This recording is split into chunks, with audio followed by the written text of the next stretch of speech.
Hi everyone, in this video we are going to learn in detail about asexual reproduction and the different modes of asexual reproduction. As we have already seen in previous video that in case of asexual reproduction, the organisms which are produced are genetically identical, okay? They are actually morphologically as well as genetically identical to the parent because there is only one single parent involved, okay? Now for example, you have a bacteria, okay? You have a bacteria. And this bacteria when divides, so it will produce two more new bacterial cells, okay? And we know that asexual reproduction is a very slow process, it's a very fast process. So this division of bacteria occurs only within 20 minutes. So the two new daughter cells or the two new bacteria which are produced will be completely morphologically as well as genetically identical to their parent. Okay, because the single parent is involved and this single parent divides into two and give rise to two new daughter cells. Okay, there will not be any change in the physical features as well as in the genetic features. Okay, when we talk about genetically identical, so the meaning of term genetically identical is whatever number of chromosomes or whatever type of DNA or RNA is present inside the bacteria, the same kind of DNA or RNA will go into each of these daughter cells. Okay, so that is the meaning of genetic identical. Okay, genetically identical. And we have already studied in the previous video that asexual reproduction is mostly seen in unicellular organisms. Okay, single-celled organisms, especially monorans and protists. Now in grade 9th you have studied about the division of living organisms present on the earth. We know kingdom 1 is Monera and kingdom 2 is Protista. So organisms which belong to kingdom 1 are known as Monerians. Okay, and the kingdom 1 is entirely made up of different types of bacteria. And organisms which belong to kingdom 2 are known as Protist. Okay, kingdom 2 is called kingdom Protista. Okay, or Protoctista. Okay, and there are certain plants and animals with simple organization in which also asexual reproduction occurs. Okay, so let's begin with different modes of asexual reproduction. That means different types of asexual reproduction. So here the first type of asexual reproduction is fission. Okay, when we say fission, the meaning of term fission is division. Understand? The meaning of term fission is division. Now what happens during fission is a single-celled organism, okay, a single-celled organism will divide and give rise to new organism. Okay, it will produce the body of an unicellular organism will divide and it will produce new cells. Now sometimes some organisms they divide and they produce only two new organisms. Okay, and there are certain organisms which actually in which one single cell divides and give rise to two or more new organisms. Okay, they give rise to actually more than two new organisms. Okay, so based on that, the process of fission is actually divided into two types.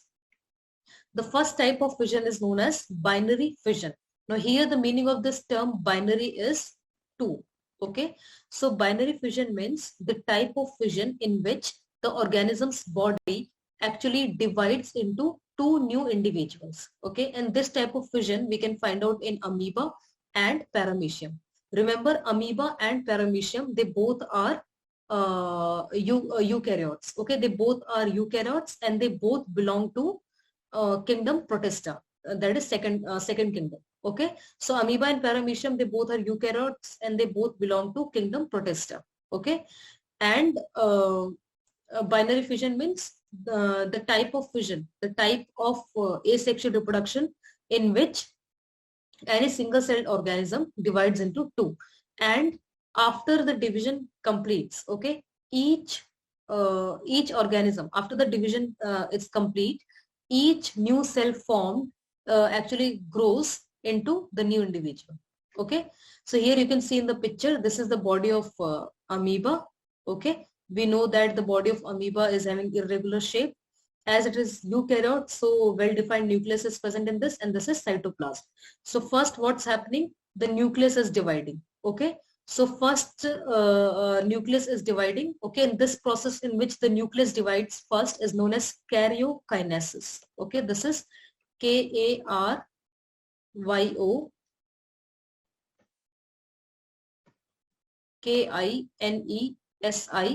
Okay, so this is karyokinesis. Okay, and after the nucleus divides completely, then cytoplasm starts dividing. Okay, and the cell starts constricting from the center.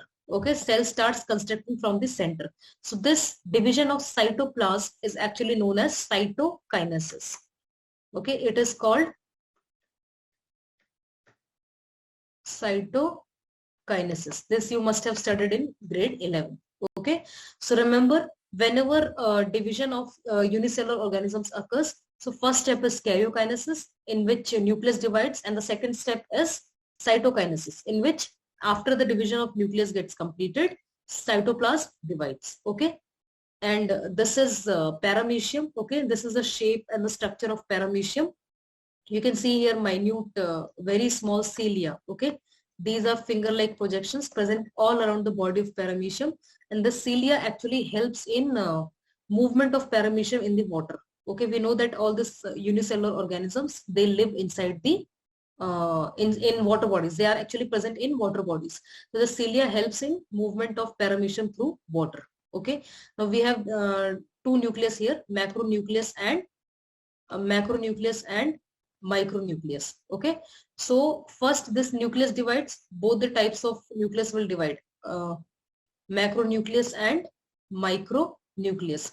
Actually, the function of macronucleus is just the site of various metabolic reactions occurring inside the body of paramecium. Okay, and micronucleus is actually the storage of genetic material.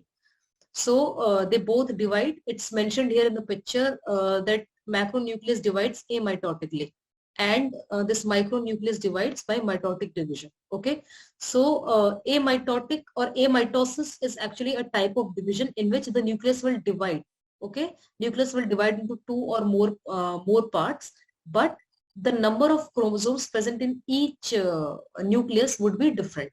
Okay, for example, there is one single nucleus, and that one single nucleus is dividing into maybe two or three new nucleus. So all these three new nucleus will have different number of chromosomes. And in case of mitotic division, the number of chromosomes are present always same. Okay, so first nucleus will divide, and after the division of nucleus gets completed, you can see here the nucleus has divided completely, and now cytokinesis takes place. Okay, so cytokinesis is taking place horizontally here in the transverse section. Okay, and after cytokinesis, two new daughter parameciums are formed. Okay, two new daughter parameciums are formed. So this is binary fission, in which the parent body, one single unicellular organism, divides into two.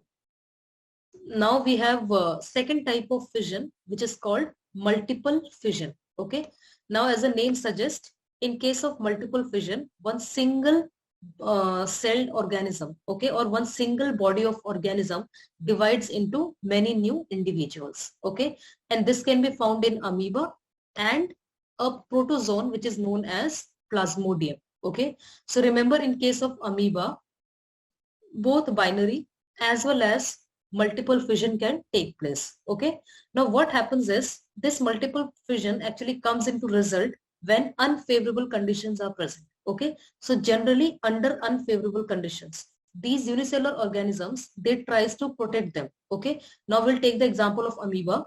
So what this amoeba will do, this amoeba will withdraw all its pseudopodia. Okay, we know that pseudopodia is the false feet present in amoeba. Pseudo means false and podia means feet. Okay, so it's false feet, or you can say false legs of the amoeba. Okay, so amoeba withdraws its pseudopodia and secretes a three-layered very hard covering around its body. Okay, and this three-layered very hard covering is actually known as cyst. Okay, and this process in which the amoeba covers its own body with the hard covering around itself or with cyst around itself is known as encystation. Okay, this is called encystation. Okay, now when favorable conditions return, okay, what happens when favorable conditions return? Now the encysted amoeba divides by multiple fission and produces many minute amoeba, or these minute amoeba are also known as pseudopodiospores. Okay. Now, after a multiple, after a multiple fission has taken place, the cyst wall will burst out, and all these minute amoeba, which are present like spores inside the cyst, they are released in the surrounding medium, because these minute amoeba are actually very small. Okay, these minute amoeba are actually very small. Okay, and hence they actually, these minute amoeba are very small, and hence they need space, and they need more food to grow or develop into an adult amoeba. Okay, so in order to complete this process, the cyst wall breaks down, and all these amoeba are now released into the surrounding. And this phenomenon, in which these multiple amoeba are actually released into the surrounding, is known as sporulation. Okay, so remember two important processes: encystation and sporulation. Okay, and this is the picture which shows multiple fission in Plasmodium. Okay, for this there's one single Plasmodium. Okay, and remember, Plasmodium is a protozoan. Okay, protozoan means it belongs to kingdom 2, that is kingdom Protista. Okay, it's a protist, and this Plasmodium is actually the protozoan which causes malaria. Okay, so malarial disease is caused by Plasmodium protozoan. Okay, so this cell here is actually known as Schizon. Okay, this is called Schizon, and this cell undergoes against encystation. Okay, like amoeba, and then it, under favorable conditions, it divides. Okay, it divides by multiple fission. So one single cell gives rise to many small Plasmodium cells, and these Plasmodium cells starts growing inside the cyst.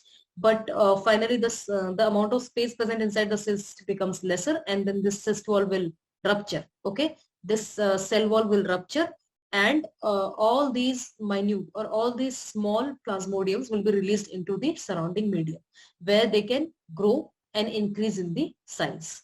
So in next video, we are going to discuss about other modes of asexual reproduction.